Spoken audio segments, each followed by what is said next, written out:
guys, we all welcome you in India's best learning platform, Upcoming IAS, and today we are going to deal with some current affairs issues. And the topic of the discussion for today's Prelims Booster series is about the UN High Seas Treaty.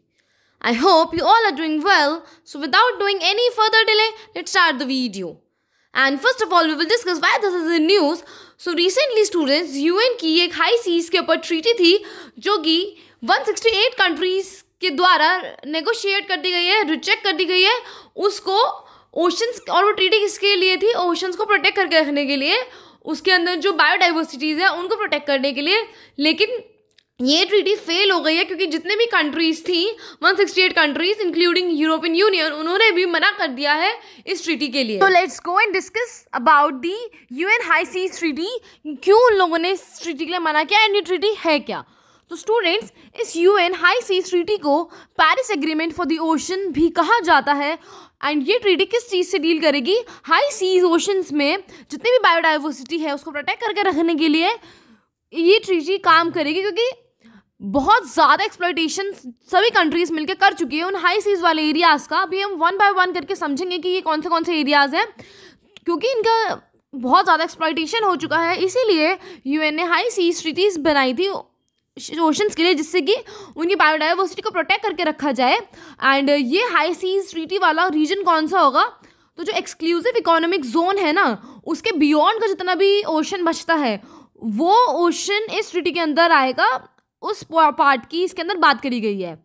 अब exclusive economic zone क्या होता है और वो इसके अंदर क्यों नहीं आएगा वो भी हम आगे समझेंगे, क्योंकि ये सब कुछ जो है वो एनक्लोज के द्वारा बताया गया है। And if we talk about the exclusive economic zone, तो ये कंट्री की कोस्ट लाइन से 200 नॉटिकल माइल्स तक होता है, 200 नॉटिकल माइल्स और 370 किलोमीटर्स उस सी में, जिसमें कि स्पेशल राइट्स होते हैं एक्सप्लोरेशन के, कि आप यहाँ तक एक्सप्लोरेशन कर सकते हैं, अपनी जो भी ट्रेडिंग एक्टिविटीज़ हैं या फिर शिप के द्वारा कोई भी चीज़ जानी तो वहाँ से लेकर जा सकते हैं।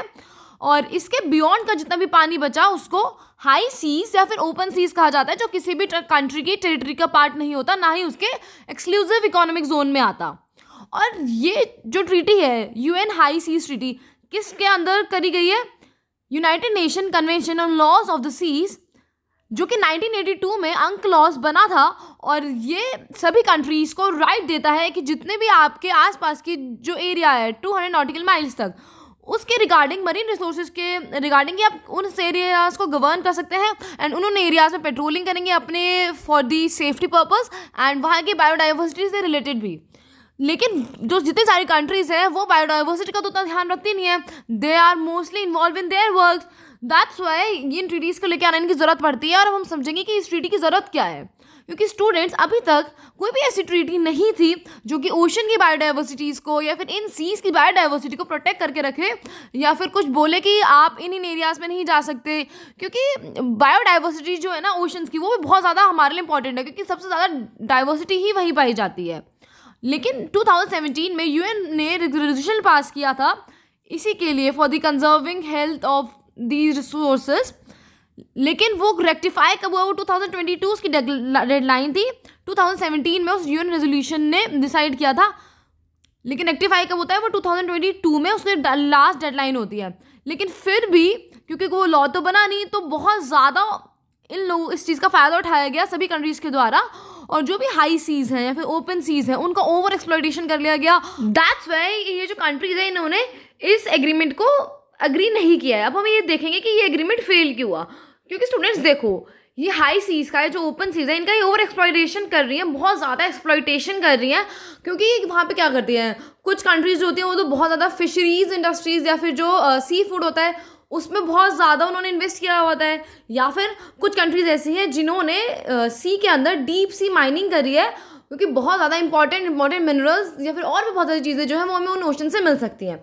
तो ये वाली जो कंट्रीज है ये तो इस एग्रीमेंट के लिए मना ही करेंगी एंड इसका एक्सप्लॉयटेशन करती ही जा रही है। क्योंकि उन एरियाज़ में फिर क्या होता है, कोई भी अगर शिप होकर जा रहा है, फिर कोई भी अगर चीज़ पास होकर जा रही है, अगर उनमें कोई भी ऑयल है लाइक, तो ऑयल स्पिल बहुत ज़्यादा हो जाता है। ऑयल स्पिल होने से क्या होता है, पूरी जितनी भी वहाँ की बायोडाइवर्सिटी होती है वो उनकी डेथ हो जाती है। हम उस हैबिटेशन को लॉस कर देते हैं जो भी मरीन वाली है। तो इसीलिए ही इस ट्रीटी की ज़रूरत थी। लेकिन ये जो कुछ कंट्रीज़ हैं जो डीप सी माइनिंग करती हैं, फिर जो फिशरीज़ में या फिर सी फूड में जो जिन्होंने ज़्यादा इन्वेस्ट किया हुआ है, वो इसे रेजिस्ट कर रही हैं इस ट्रीटी को लेकर आने के लिए। और जो कुछ कैरिबियन वाली कंट्रीज़ है, उन्होंने बोला है कि जो मेजर रिचर कंट्रीज़ हैं ग्लोबली नॉर्थ की, वो तो इसमें पार्टिसिपेट कर ही नहीं रही है, क्योंकि वही वो कंट्रीज़ हैं जो उसे सबसे ज़्यादा एक्सप्लॉइट करती हैं। तो आप हम जैसी छोटी कंट्रीज़ को क्यों कह रहे हैं कि हम लोग इसमें पार्टिसिपेशन दिखाएं? ये भी एक मेजर रीज़न है कि एक्सप्लॉइटेशन और ज़्यादा बढ़ता ही जा रहा है। अब हम कुछ UNCLOS के बारे में बात कर लेते हैं, क्योंकि यही मेजर अथॉरिटी है जो मरीन रिसोर्सेज के लिए लॉज बनाती है और उनके प्रोटेक्शन के लिए काम करती है, और इसीलिए वो ये लॉ लेकर आना चाहते हैं। तो स्टूडेंट्स, ये कन्वेंशन जो थी 1982 के अंदर ही अडॉप्ट कर ली गई थी, जिसका केवल ये फ्रेमवर्क था कि जो सी है ना, सीज का जो स्पेसिफिक एरिया है उसके लिए भी कोई लॉ होना चाहिए। क्योंकि पहले तो लोग इसी चीज़ के ऊपर फाइट होती रहती थी, टसल होती रहती थी कि कितना कितना उनके सीज और ओशंस वाला रीजन है। तो पहले तो उसे क्लियर किया गया, उस डिस्प्यूट को सॉल्व किया गया। बट देन उन एरियाज़ के डेवलपमेंट के लिए भी और उन एरियाज़ के प्रोटेक्शन के लिए भी, जिससे कि वहाँ की बायोडाइवर्सिटी जो है वो प्रिजर्व होकर रहे, कंजर्व होकर रहे, ये सभी जो UNCLOS है उसको अडॉप्ट करा गया एंड उसको इन्फोर्स किया गया। और अगर हम पूरे वर्ल्ड्स में ओशन और सीज़ की बात करें, जितने भी वर्ल्ड्स में ओशन और सीज़ हैं उनका क्या क्या यूज़ करना है, उनके रिसोर्सेज का कैसे यूज़ करना है, इन सबकी गवर्निंग बॉडी कौन है वो UNCLOS बताएगी कि आप क्या क्या अपने ओशन और सीज़ में कर सकते हैं, क्या क्या नहीं कर सकते, या फिर जो डिस्प्यूटेड एरियाज़ थे उनको सॉल्व कराई गई। अब वो एरियाज़ एक पर्टिकुलर कंट्री के एरियाज़ के इंक्लूड होते हैं, उस एरिया के अंदर आते हैं। तो अब आप उन कंट्रीज में से पास होकर जा सकते हैं नहीं, जो भी सारे रीजंस हैं, जो भी सारी इससे रिलेटेड क्वेरीज हैं, वो UNCLOS जो है वो सॉल्व करता है। और एक्सक्लूसिव इकोनॉमिक जोन भी उसने बताया हुआ है। स्टूडेंट्स, क्या होता है, जो कंट्री की कोस्ट लाइन होती है वहाँ से 12 नॉटिकल माइल्स तक उसका खुद का जोन होता है। ओके, वो उसकी टेरिटरी का पार्ट होता है, उसमें कोई भी और कंट्री का शिप जो है वो पास होकर नहीं जा सकता। लेकिन 12 से 24 नॉटिकल माइल्स तक वो कंटेगियस जोन में आता है, और वहाँ से आप जो भी ट्रेडिंग एक्टिविटीज़ हैं वो कर सकते हैं, वहाँ से शिप्स पास होकर जा सकते हैं, और वहाँ पे आप अपनी पेट्रोलिंग वगैरह भी लगा सकते हैं। आप पेट्रोलिंग तो अपनी एक्सक्लूसिव इकोनॉमिक जोन तक लगा ही सकते हैं।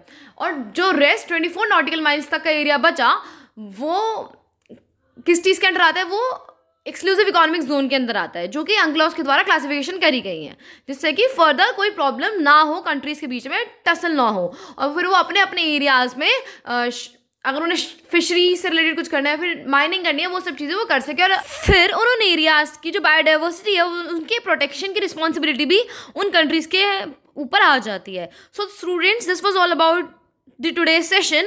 We will end our session here. Thank you so much and have a nice day ahead. Do share it with your friends so that they can also get the benefit of Prelims Booster series, and stay tuned for the next update.